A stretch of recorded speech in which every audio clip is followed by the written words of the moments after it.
juga udah tes zigzag juga kayak nggak ada apa-apa sih, nggak ada goncangan. Kayaknya kalau taruh kopi di sini nggak bakal tumpah deh. Agak bangga juga Messi menciptakan varian khusus produksi pasar Indonesia. Subscribe dulu yuk. Oke, lanjut. Assalamualaikum, welcome back to my channel Dila Zuardi. Gue seneng banget hari ini bisa nge-review mobil lagi buat kalian semua. Dan saat ini unit yang gue coba adalah salah satu Motuba yang legendaris. Ya, mobil tua bahagia atau mobil tua bangka terserah kalian. Pokoknya mobil ini adalah salah satu mobil yang benar-benar durabilitasnya itu diakui. Nah, terus juga banyak yang bilang ini over engineer. Maksudnya itu pada masanya engineer Mercy memberikan fitur dan kemewahan yang berlebih dari para pesaing-pesaingnya.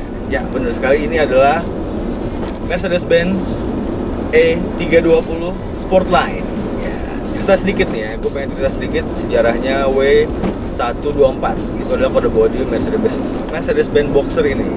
Kenapa dibilang Boxer? Karena bukan karena mesinnya yang Boxer seperti Subaru, tapi memang bentuknya yang box, kotak, jadi agak boxy gitu, jadi orang nyebutnya Boxer. Nah, awalnya W124 ini diciptakan banyak tipe, jadi sebelum E nya di depan, jadi ada banyak E yang di belakang. Jadi maksudnya itu ada, pertama generasinya adalah 200 yang banyak orang nyebutnya itu list beca. Nah, itu masih karburator. Di atasnya itu ada 230, habis 230E, habis itu ada 300E. Nah, habis itu ada facelift, baru masuk ke E220, terus E320 Sportline Masterpiece, ada lagi yang Masterpiece Sportline. Nah, itu yang paling banyak, itu yang paling rare. Kurang lebih hanya 500 unit diproduksi. Nah, denger sih katanya varian E320 Masterpiece itu hanya diproduksi untuk pasar Indonesia. Nah, agak bangga juga Mercy menciptakan varian khusus produksi pasar Indonesia. Nah, apa sih bedanya dari Mercy sebelum-sebelumnya? Dari perbedaan W124 yang biasa, terus yang Sportline sama Masterpiece, banyak fiturnya. Nah, yang gue coba sekarang ini adalah W124 E320 tahun 94. Nah, Sportline. Jadi katanya bedanya di rangkanya lebih sport dan kaki-kakinya juga lebih sport, seperti namanya Sportline. Nah, yang gua rasain juga sini juga ada perbedaan di dalamnya, itu joknya semi bucket. Nah, kalau yang Masterpiece itu dia ada craynya, terus dual airbag. Nah, ini kan masih satu airbag nih. Nah, bayangin pada saat itu tahun 94 untuk sebuah sedan mid menengah tapi yang sudah elegan, fiturnya sangat-sangat berlimpah. Sebelumnya kita bahas dari eksterior depan deh. Lampunya dan grill itu ciri khas banget W124. Jadi karakternya itu tetap dibawa dari W123 yang biasa orang sebut Mercy Tiger. Ya, karena memang desainernya tetap sama. Ya, desainernya itu adalah, nah, jadi dia membuat Mercy Tiger juga, dan Mercy 123 sama 124 dia yang desain. Nggak ada fog lamp memang diberikan, cuman langsung menyatu di headlamp depan. Dan uniknya juga yang versi Sportline ini dia ada wipernya. Jadi nggak ada headlamp washer, cuman ada wipernya. Dan uniknya lagi juga wipernya cuma satu besar gitu. Nah, dan kalian nggak akan nemuin kecutan karena kecutannya sendiri ada di batang wiper tersebut. Terus untuk bodi samping dia memang besar, dan bobotnya itu kurang lebih bobot berat lebar dan sedan ini adalah seperti ini, seperti yang kelihatan di layar. Jadi memang benar-benar bongsor. Nah, ngomongin bobot bongsornya ini kurang lebih dari 1 ton lebih ya, 1,2 ton lebih deh. Kalian bisa lihat datanya di belakang. Nah, untuk ngomongin lampu belakangnya juga itu didesain 3 dimensi ya. Jadi lekuk-lekukan itu benar-benar berlekuk dan bergelombang, benar-benar memberikan ciri khas yang berkarakter untuk sebuah sedan midsize. Untuk remote-nya sendiri kuncinya seperti ini. Nah, ini alarmnya central lock-nya pneumatis. Jadi benar-benar ada dorongan tenaga untuk sebuah central lock, dan baru dilengkapi dengan sensor infrared. Jadi kalian harus segaris lurus agar bisa central locknya bekerja. Nah ini karena mesinnya kunci sudah diganti, jadi diganti lakban, hanya berfungsi remote-nya aja. Masuk ke interior. Nah ini yang nilai plus di W124 ini. Interiornya benar-benar luxury, ciri khas Mercy, simple tapi banyak tombol, seperti sedan-sedan pada masanya. Masih menggunakan banyak tombol di sini. Di sini sudah panel wood karena sudah facelift, dan nggak usah ditanya, sudah pasti semuanya soft touch. Dan semua kisi-kisi AC bisa dibuka tutup. AC-nya walaupun belum digital, tapi dia sudah dual zone. Jadi penumpang dan driver bisa diatur suhunya masing-masing. Ada tombol defogger, ada tombol untuk melipat sandaran kepala belakang, karena memang sandaran jok belakang itu agak tinggi ya, jadi agak mengganggu si driver apabila mau parkir mundur. Jadi kalian bisa dilipat headrestnya secara elektrik, namun untuk menegakkan secara manual. Ada lagi tambahan kray belakang secara elektrik, naik turunnya. Ada hazard yang berkedip sesuai irama, seperti layaknya sedan-sedan Eropa. Di sini juga ada tombol pengunci, jadi untuk central lock-nya itu tombolnya di tengah. Di sini juga ada tombol untuk menyalakan lampu bagian belakang apabila bos ingin baca koran. Saat itu belum ada gadget soalnya. Nah, untuk bagian bawahnya lagi ada defogger belakang, ada eco untuk AC-nya. Dan ini putarannya, pengaturan suhu semburannya cukup komplit. Nah, untuk tipnya masih single din. Di bawahnya lagi ada asbak dan soket lighter.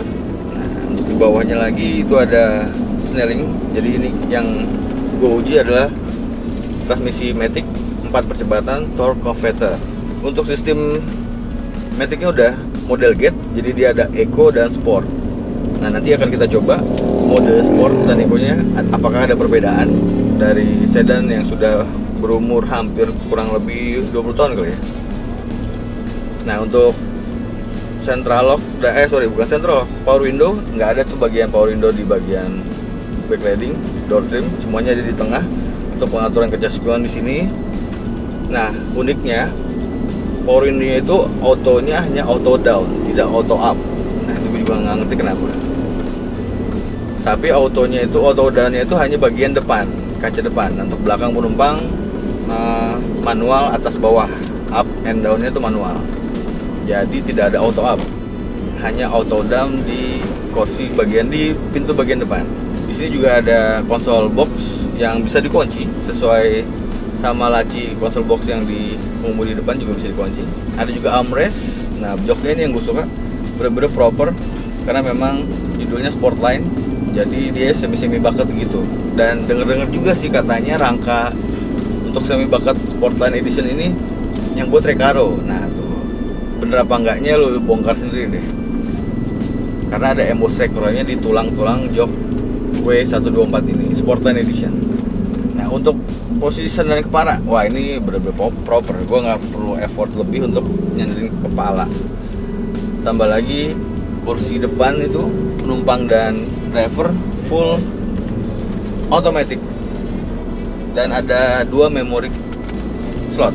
Jadi kalian nggak akan kebingungan apabila penumpangnya berubah, tinggal pencet memorinya langsung sesuai stylenya sama setelan lo. Sampai sandaran kepalanya juga pun kalau mau dinaikin itu elektrik. Oh iya, satu lagi pembeda untuk Sportline, setirnya ini dia dilapis kulit dan dia agak lebih kecil ya. Jadi memang seperti layaknya sedan sport yang mempunyai setir yang lebih kecil diameternya. Sampai ke bagian-bagian bawah itu semua soft touch. Jadi ada sandarannya, kaki kiri tuh ada bantalan itu. Nah tuh kayak pewek banget apabila kaki kiri mau istirahat, betis lo akan disanggah dengan bahan-bahan yang empuk. Hampir tidak menemukan bahan kasar di sini kecuali memang ya panel woodnya. Ngomong-ngomong untuk masalah mesin, nah mesin ini juga sudah legendaris. Mesin ini memakai M104,992,6 Nah, panjang kan mesinnya. Ini adalah 6 silinder ber-cc 3200, horsepower mencapai 217 di 5500 rpm. Nah, untuk mesin ini sudah injeksi karena sebelum-sebelumnya itu ada versi yang awal masih karburator. Nah, setelah karburator ada facelift menggunakan Bosch Jetronic kalau nggak salah. Itu orang-orang banyak yang bilang itu semi injection. Nah, sekarang ini sudah full injection dan tenaga torsi ke konsumsi bahan bakar itu lebih hemat, walaupun juga sekarang ini kayaknya 1:8, 1:9 masih dapat ya. Cuman ajaibnya, ini juga gue yang masih penasaran ya. Jadi kata sang pemilik, ini mobil masih bisa menerima bahan bakar yang timbalnya yang banyak timbal. Contohnya kayak misalnya kalian keluar kota, ini masih bisa nih minum-minum premium ataupun pertalite. Nah, jadi di luar ekspektasi gue tadinya, karena gue pikir harus minum Pertamax gitu. Tapi kayaknya masuk akal juga karena zaman-zaman dulu tuh mobil dibuatnya kayaknya lebih durability ya untuk minum bensin-bensin yang timbalnya agak-agak banyak. Pada kenyataannya juga gue tes, gue kick down, nggak ada klitik sama sekali. Jadi kebetulan ini sebelum gue isi bensin itu kata pemilik sudah baru diisi bensin Pertalite. Nah, gue coba dong buat tes, bener nggak ada klitik sama sekali. Setelah gue kick down, tenaganya langsung spontan keluar, nggak ada suara klitik sama sekali. Cuman mungkin penyakitnya ini mobil, pompa bensinnya itu yang keluaran Bosch itu agak nyaring lah ya bunyinya ya. Mungkin buat sebagian orang itu mengganggu, cuman buat sebagian orang itu nggak masalah. Tapi memang ini seperti bisa dibilang penyakit bawaan Mercy Boxer ini. Kalau gue pribadi sih tinggal nyalain audio atau radio, suara pompa bensin itu akan nggak berasa, walaupun tetap kalau kalian fokus pasti kedengeran. Buat sebagian orang mungkin mengganggu, cuman kalau buat pribadi nggak masalah sih, selama tenaganya juga ada dan torsinya ngisi terus, nggak masalah. Karena itu salah satu sisi negatif dari Mercy Boxer ini. Nah, yang gue tes ini juga menggunakan velg 16. Ini bukan velg bawaan ya, lebarnya 8. Nah, menggunakan profil ban 215. Untuk kecepatannya sendiri sebentar lagi kita akan tes mobilnya, bagaimana performa Mercy Boxer ini dari 0 sampai 100. Sebelum kita ngetes performanya, nah gue lupa ngebilangin cluster speedometernya ini. Nah, ini tidak ada ukuran, tidak ada panel digital di sini. Semuanya jarum, semuanya serba mekanis. Ada jam sini, ciri khas dari Mercy. Dia ada jam analog di sini. Di atasnya itu ada RPM. Untuk yang tengah itu cluster kecepatan. Sebelah kiri ada oli, temperatur mesin dan bensin. Nah, di bawah-bawahnya ada SRS, airbag. Nah, sun visornya semua dua-duanya menggunakan lampu dan ada vanity mirror sampai sun visor tengah yang kecil ini. Nah, untuk indikator seat belt itu ada di dekat lampu baja di tengah atas. Uniknya seperti layaknya pesawat ya. Untuk spionnya sendiri masih day and night, belum elektrik. Untuk bagian kanan ini ciri khas dari Mercy, lampunya bisa diputar, ditarik untuk parking lamp. Apabila parkir di pinggir jalan, jadi lampunya akan menyala. Untuk handle, hanya handle wiper sebelah kanan karena kuncinya masih sebelah kiri, kunci yang seperti biasa tadi. Ada lagi juga kelebihannya, setirnya ini juga sudah elektrik walaupun belum teleskopik, cuman elektriknya unik. Nah, dia nggak tilt elektrik, cuman hanya teleskopik, jadi maju mundur aja. Nah, dan satu lagi minimnya juga kurangnya cup holder di mobil ini. Untuk bagian speaker dia ada 6 karena sang pemilik sudah menambahkan speaker di bagian door trim. Kurang lebih seperti itu. Tetap masih ada tunneling karena dia penggerak roda belakang. Untuk versi yang ini juga harganya gue cek di marketplace, ada yang jual 90, ada yang jual 100, tergantung kondisi. Nah, jika kalian berminat untuk mobil ini, kalian bisa hubungi di nomor deskripsi, di situ ada nomornya, atau hubungi ke Instagram Nah, itu adalah alamat Instagram sang pemilik mobil ini. Kalian langsung DM atau langsung telepon ke nomor yang di deskripsi untuk tawar-menawar harganya. Pajak. Nah, bocoran pajak ini hanya 1,6. Murah kan? Kalian bisa tampil eksklusif, elegan, bisa nongkrong dengan pajak yang nggak sampai 2 juta. Untuk masalah partnya aman, masih banyak yang menyediakan. Untuk masalah maintenance juga nggak mahal-mahal banget, kecuali memang olinya yang lebih banyak, busnya lebih banyak. Oke, kayaknya sekian dulu. Langsung kita tes top speed dari 0 sampai 100. Don't go anywhere.